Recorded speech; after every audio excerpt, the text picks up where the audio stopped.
So Alexei is dead. I still need to find more information about him. Maybe his body is buried here.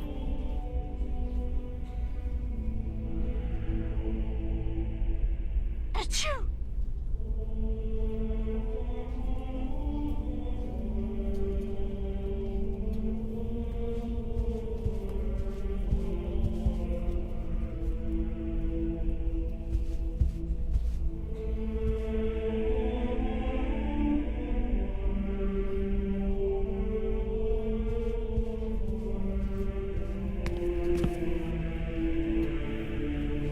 Nothing I can do. It's locked.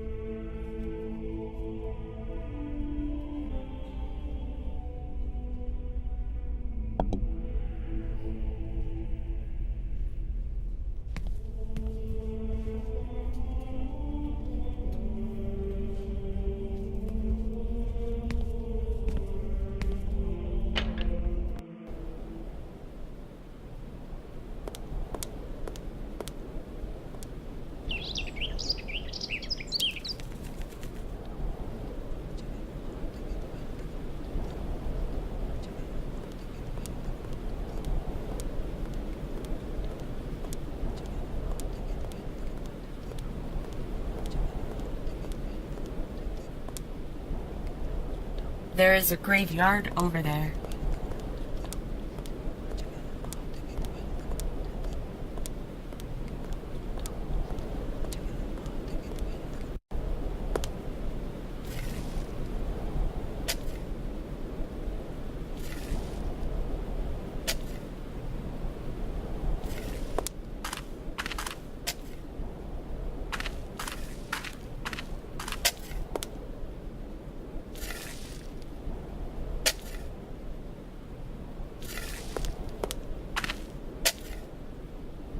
So Alexei is definitely buried here.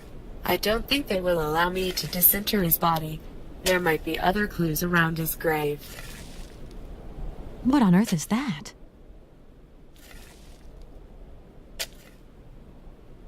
There is nothing helping me here.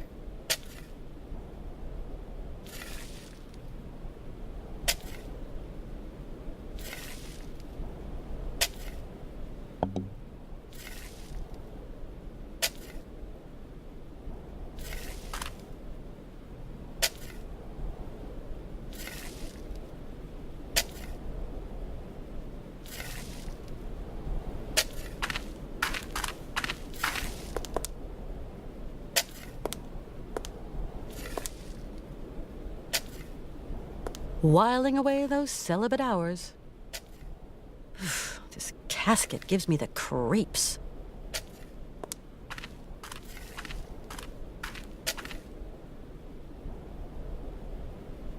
It's kind of steep. But with the sled, I could slide down the slope.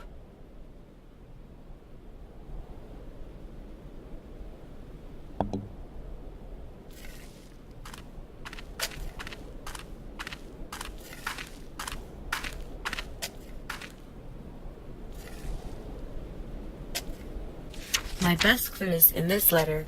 Need to find a light source so I can use the mammoth glass.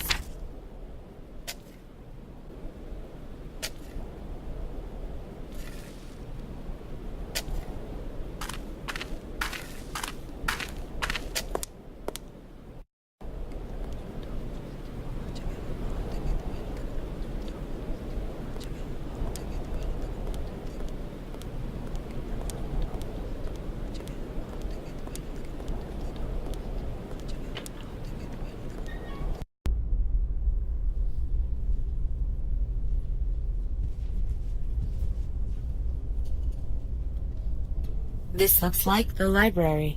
It is very bright in here. This might be the best place to find the light.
I wonder if lighting all these candles will show me the light?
No, that did not work. There was too much light. I need to light specific candles.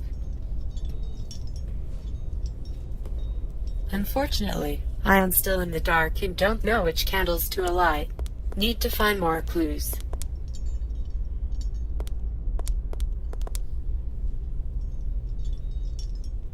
There is nothing else in here helping me. Need to look elsewhere. Have to find a clue about the candles.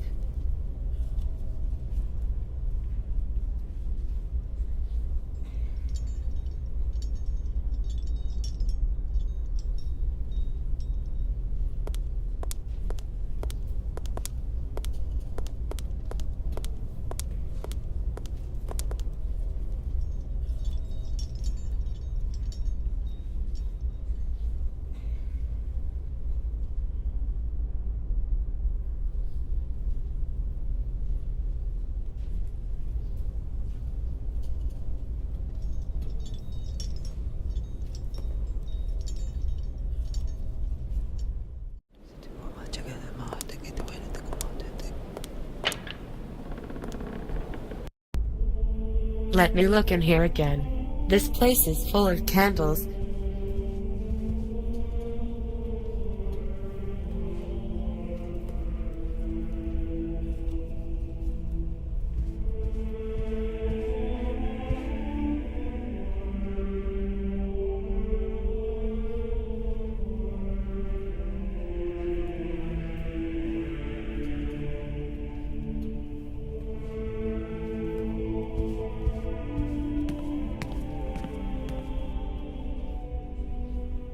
Whiling away those celibate hours.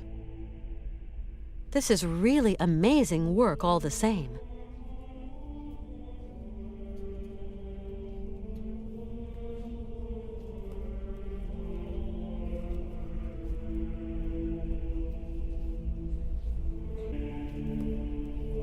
Could there be a clue in these murals?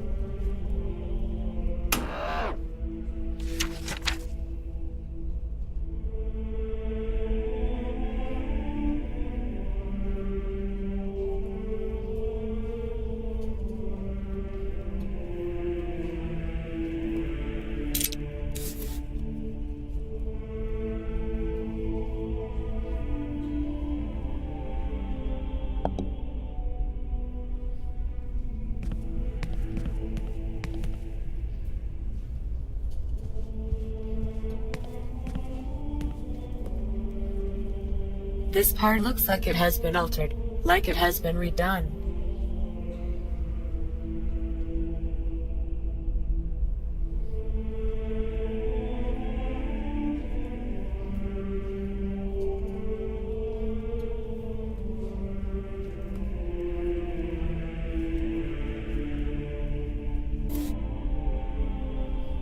If I am right, brushing away might reveal a clue underneath. But, if I am wrong, going to ruin this picture.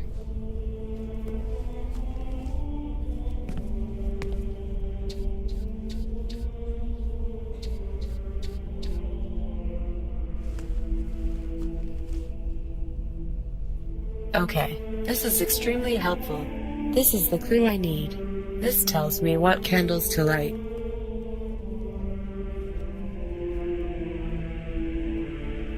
So based on a clock face, need to light 12, 3, 4, 8, 9.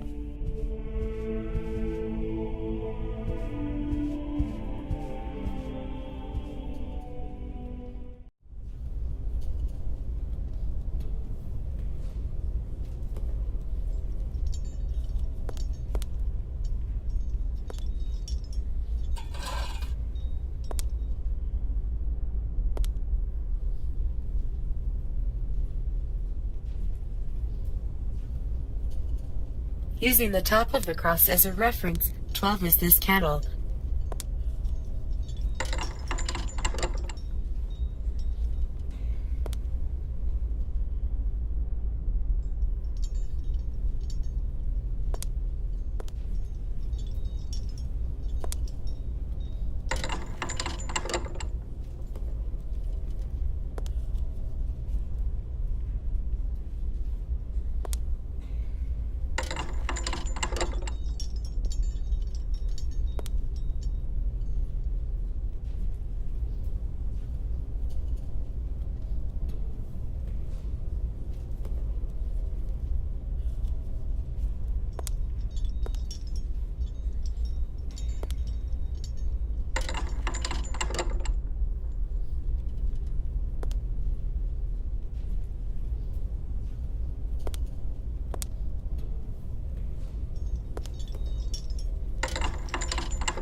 Yes, that worked. It exposed the light above.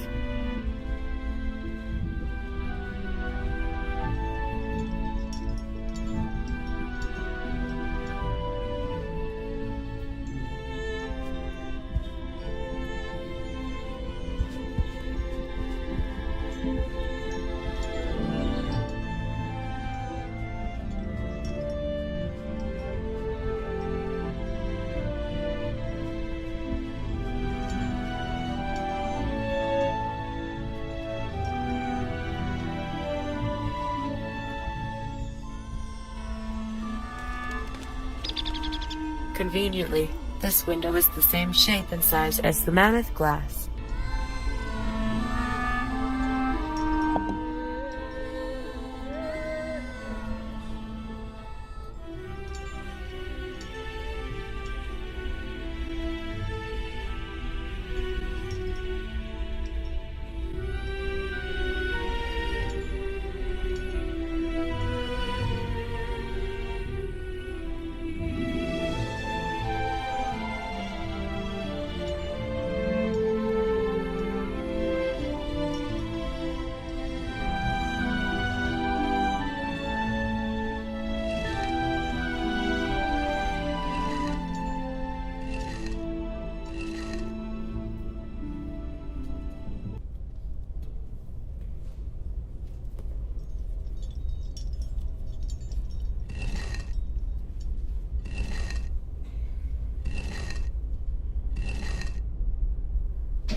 Interesting. So clicking on the quadrants in a specific order changes the size of the aperture.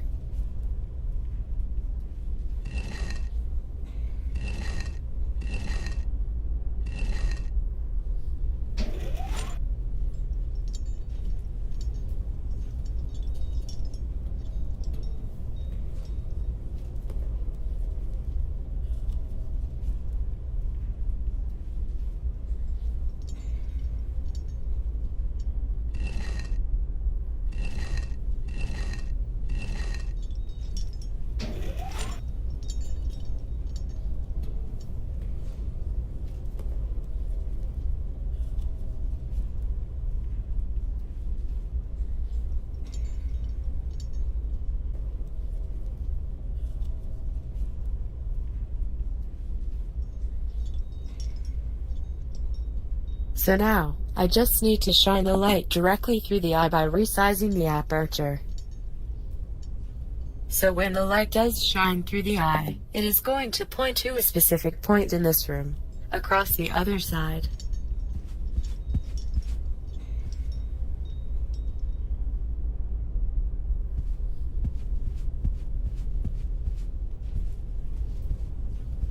The light from the window is shining on this.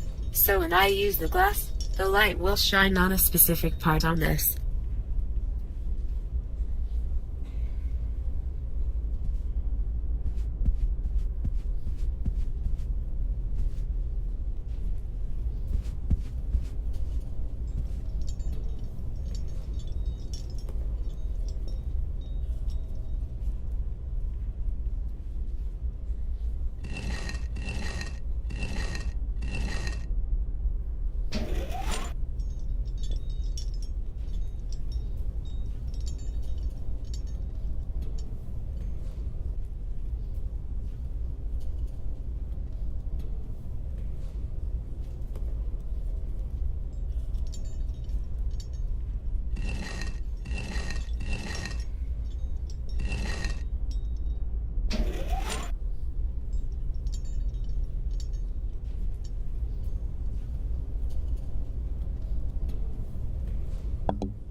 Aha.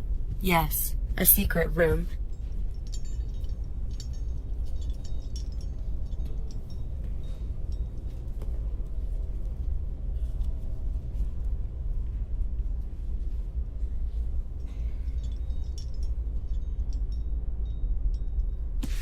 Alexei took enough notes and sketches from the frozen north April 15, 1947. I loaded my bags and provisions onto a sled pulled by several sturdy healthy beasts and left Hermannsburg Monastery, heading northwards in search of the mysterious peoples inhabiting the vast desolate wastes of the Siberian tundra. My superiors had conferred on me the mission of evangelizing those pagan tribes from their heathen shamanic beliefs. I traveled under an assumed identity, that of a lowly trapper. I had to be wary of the agents of the state and of the military for whom any religious activity is suspect. They, for their, traveled the length and breadth of eastern Siberia trying to convince the villagers of the debatable benefits of collectivism. It took me several weeks to accustom myself to the unfamiliar harness. I found no dogs in Romansburg and had to make do with Yukis purchased from a hunter. The Yuki is related to both seals and dogs. In the wild, the Yuki lives on riverbanks. It is an easy capture for the trapper as its gluttony is well documented. In winter, it gorges itself on orange salmon, a prey that it often has to share in the wild with the fierce Siberian bear, another creature partial to the fish. Once tamed, the Yuki is an affectionate but whimsical animal. It resists all forms of disciplined training and only if there are no dogs available is it used to pull sleds. Certain Arctic peoples, however, seem to have better mastered the secret of their domestication and the Yuki is central to their daily activities. Of all the peoples who inhabit these god-forsaken regions, I find the Yukols the most fascinating. Perhaps that is why I headed for those regions where I was most likely to encounter them. The journey was long and dangerous. It wasn't until October 27, 1947, that, for the first time, I made contact with the Yukols. I have spent long months living among them. I have come to know them and to understand them for who they are. I soon abandoned any notion of converting them. I applied myself instead to the study of their moves and customs. So little is known about the Yukols, less than is known of any inhabitants of the frozen north. Today, they live far, far away at the farthermost tip of the Siberian tundra. Because of their remoteness and their inhospitable climate, the Yukols have remained small in number, overlooked by the scientific community and the Soviet government machine. The only documents available before my departure were several drawings, notes, and photographs taken 100 years ago by a Russian explorer, Marie Brinov. It is to her we owe what little is of the Yukol people and its culture. The Yukols hark back to the last ice age. Curiously, traces of their presence have been found in Western Europe, more precisely in the heart of the French Alps in the prehistoric caves of Valladolid. This suggests that, over centuries, they undertook a long migration toward the extreme north of the globe.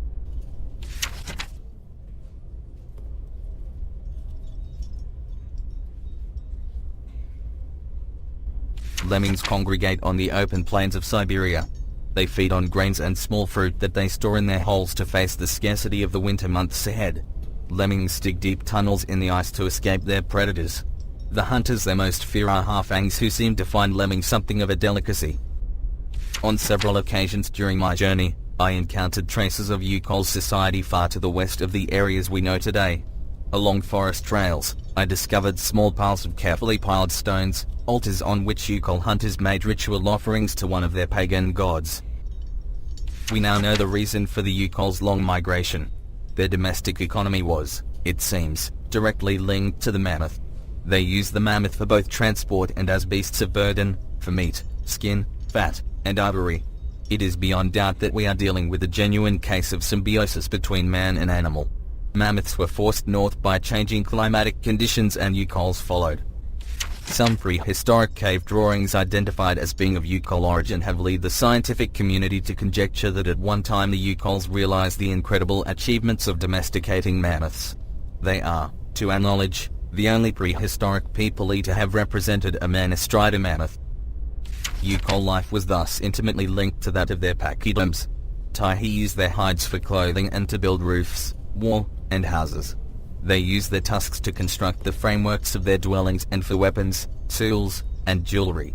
Curiously, the disappearance of the mammoth 12,000 years ago had no immediate impact on the Yukol's way of life. It seems that they were able to retain the strong link that tied them to mammoths throughout millennia. As incredible as it might seem, Yukols still feed on mammoth's meat today and use mammoth hide for clothing and to roof their dwellings. Their craftsmanship of mammoth ivory is altogether remarkable. It appears the Yukols have managed to retain their ancestral habits by using over the years the many frozen mammoth bodies that are perfectly preserved in the frozen Siberian wastes. They are said to have lived off this enormous pantry for more than 30 centuries. To do this, they have hollowed out a vast network of caves in the frozen ground. According to Marie Drinov, Ural civilization has now gone underground.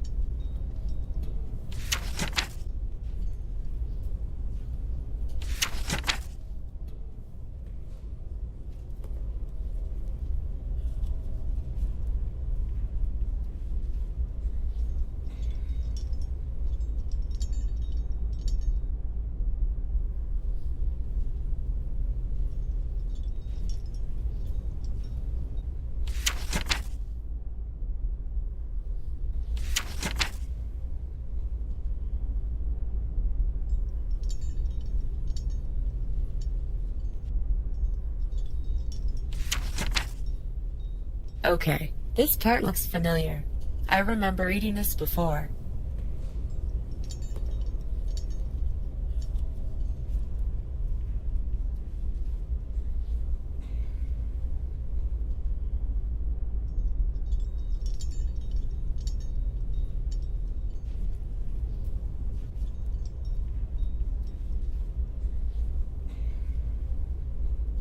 When the explorer Drenov arrived among the Urals, she noted the presence of what was once a ship. Only the Urals could perceive the mythical craft of legends beneath the layers of ice that had accumulated over centuries. She put forward the hypothesis that the accumulated ice had eventually doubled the volume of the Ark and rendered it incapable of negotiating the dangers posed by floating ice in the Arctic flow. I, Alexei Tukianov, can confirm that the observations of this audacious adventure are true. The arc that leads to the Isle of Syberia is indeed real, and even if I have not found the formal proof, I am convinced of this isle's existence and that remnants of a mammoth population may still live there today.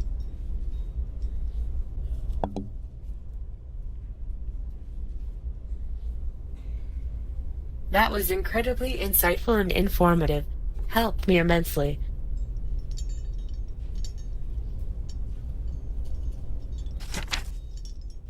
There was a picture of the plant I saw on Alexei's grave. Yes, scarlet bramble. I think this plant is going to be essential.